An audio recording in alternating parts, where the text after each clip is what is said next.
Bismillahirrahmanirrahim. Assalamualaikum warahmatullahi wabarakatuh.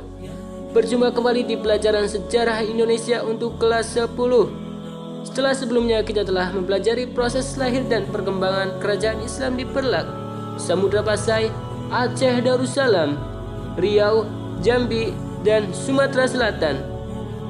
Selanjutnya, kali ini kita akan mempelajari kerajaan Islam di Sumatera Barat. Wilayah kekuasaan Kerajaan Sumatera Barat diperkirakan meliputi wilayah Sumatera Barat, wilayah di mana tempat hidup, tumbuh dan berkembangnya kebudayaan Minangkabau. Awal masuk dan berkembangnya Islam di daerah Sumatera Barat masih sukar dipastikan. Berita Cina dari dinasti Tang menyebutkan bahwa pada sekitar abad ke-7 Masehi atau kisaran tahun 674 Masehi, ada kelompok orang Arab Taksih dan yang oleh Guneveld perkampungan mereka ada di pesisir barat Sumatera. Berita permukiman orang-orang Arab di sana anehnya pada abad-abad berikutnya sama sekali tidak ada sehingga masih memerlukan pembuktian baik data historis maupun data arkeologis.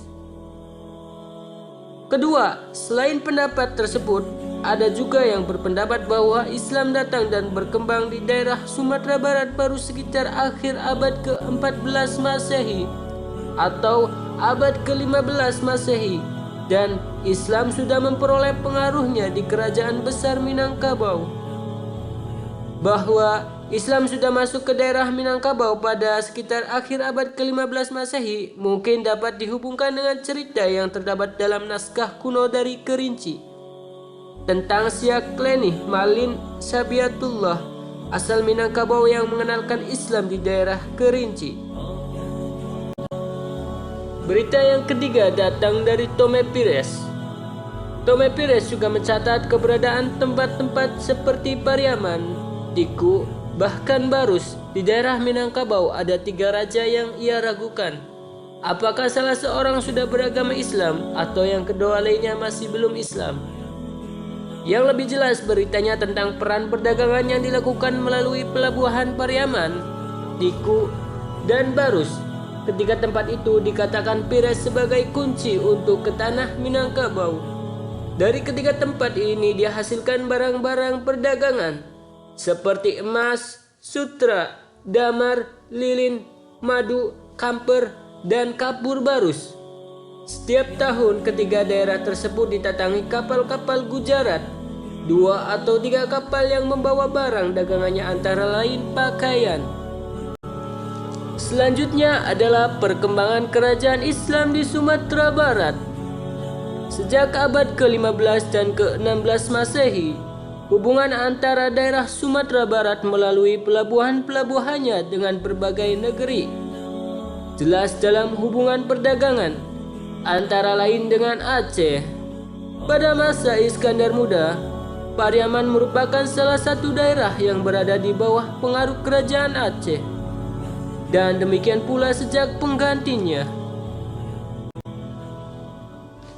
Kemudian pada abad ke-17 Masehi, terdapat ulama terkenal di Sumatera Barat. Salah seorang murid Abdul Rauf Al-Singkili yang terkenal bernama Syekh Burhanuddin di Ulakan. Ia mendirikan surau, dan tidak salah lagi Ulakan merupakan pusat keilmuan Islam di Minangkabau. Ini adalah santri atau jamaah Syekh Burhanuddin di Ulakan. Syekh Burhanuddin Ulakan lahir tahun 1646 Masehi di Kabupaten Padang Pariaman. Ia adalah ulama yang berpengaruh di daerah Minangkabau, sekaligus ulama yang menyebarkan Islam di Minangkabau. Selama 10 tahun, Syekh Burhanuddin banyak belajar ilmu-ilmu keislaman maupun torekat dari gurunya Syekh Abdul Rauf Al-Singkili. Ia mempelajari ilmu-ilmu bahasa Arab, tafsir, hadis, fikih, tauhid, akhlak, tasawuf, akidah, syariah, dan masalah-masalah yang menyangkut torekat, hakikat, dan ma'rifat.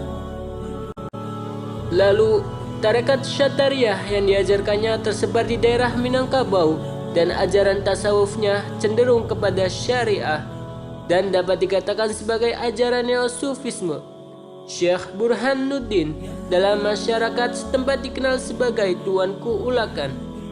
Penyebaran Islam yang bersifat pembaharuan dan menjangkau lebih jauh lagi mencapai klimaksnya pada awal abad ke-19 Masehi. Kemudian, perkembangan kerajaan Islam di Sumatera Barat, ada suatu peristiwa yang disebut Perang Padri, yaitu perang yang dilatar belakangi oleh kehidupan di daerah Minangkabau pada abad ke-6 sampai abad ke-19 Masehi senantiasa damai antara kaum adat dan kaum ulama yang disebut kaum Padri. Namun, kehidupan masyarakat Minangkabau beserta para pembesarnya lambat laun mulai melakukan kebiasaan buruk seperti berjudi, sabung ayam, dan mabuk-mabukan. Singkat cerita, jalannya perang, kaum Padri mengutuk dan mengancam Sultan Alam Muningsyah, yaitu Sultan Kerajaan Minangkabau yang berpusat di Pagaruyung. Dalam suatu pertemuan, di antara mereka tiba-tiba pertemuan ini memanas dan pecah menjadi pertempuran. Pada pertempuran ini, pihak kerajaan mengalami kekalahan. Kemudian, kekalahan yang dialami oleh pihak kerajaan dimanfaatkan oleh pihak Belanda untuk berpura-pura menawarkan bantuan kepada pihak kerajaan. Dengan masuknya pengaruh Belanda, raja pun diganti dengan Sultan Alam Bangarsyah, raja kecil di tanah datar. Peperangan terus berlangsung dari tahun 1821 Masehi sampai 1838 Masehi. Kurang lebih peperangan berlangsung selama 17 tahun. Kemudian berakhirnya perang. Pada tahun 1837 Masehi, Tuanku Imam Bonjol, salah satu pemimpin Padri yang paling berpengaruh, ditangkap dan dibuang ke Cianjur, kemudian ke Minahasa. Dengan kejatuhan Imam Bonjol, daerah Minangkabau menjadi bagian dari Hindia Belanda. Pembahasan terkait Perang Padri akan dijelaskan dengan melalui menonton video berikut yang berjudul Film Perang Padri, episode pengakuan, dimainkan Bumi Teater Padang. Untuk link video bisa Anda kunjungi melalui link yang ada di deskripsi video. Rangkuman pada materi ini adalah kehidupan di daerah Minangkabau pada abad ke-16 sampai abad ke-9 Masehi senantiasa damai antara kaum adat dan kaum ulama yang biasa disebut kaum Padri. Namun, kehidupan masyarakat Minangkabau beserta para pembesarnya lambat laun mulai melakukan kebiasaan buruk seperti berjudi, sabung ayam, dan mabuk-mabukan.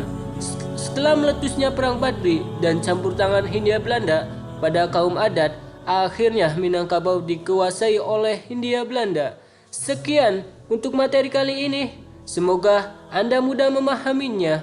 Wabillahi taufiq wal hidayah. Wassalamualaikum warahmatullahi wabarakatuh.